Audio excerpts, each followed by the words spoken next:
Hi friends, இங்கே ஹைதராபாத்தில் காரப்பொரி எப்படி செய்கிறாங்கன்னு வாங்க பார்க்கலாம். ஃபஸ்ட்டு காரப்பொரியையும் அதுக்கு தேவையான மிக்சரை போட்டுக்கிறாங்க. அடுத்து லெமன் தண்ணிக்குள்ளே விட்டு அது ஒரு சாஸ் மாதிரி ரெடி பண்ணி வச்சுருக்காங்க. அடுத்து டொமேட்டோவை அதுவும் ஒரு சாஸ் மாதிரி ரெடி பண்ணி வச்சுருக்காங்க. ஸோ இதெல்லாம் ஆட் பண்ணிவிட்டு ஃபைனலாக வெங்காயமும் கொத்தமல்லியும் போட்டு நல்லா மிக்ஸ் பண்ணிவிட்டு அதுக்கப்புறம் அது மேலே திருப்பியும் இந்த மிக்சரை தூவி நல்லா கலந்து அதுக்கப்புறமா பேக் பண்ணுறாங்க. பார்க்கும்போதே சாப்பிடணும்னு தோணுது. ஆனால் நம்ம ஊரில் கொஞ்சம் டிஃப்ரெண்ட்டாக வேறு மாதிரி பண்ணுவாங்க.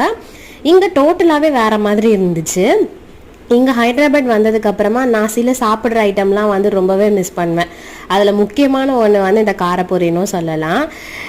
எல்லாருக்குமே காரப்பொரி ரொம்பவே பிடிக்கும். அதுவும் இந்த மழை காலத்துலலாம் இந்த சுட சுட காரப்பொரி போட்டு சாப்பிடும் போது நல்லாவே டேஸ்ட் கொடுக்கும்.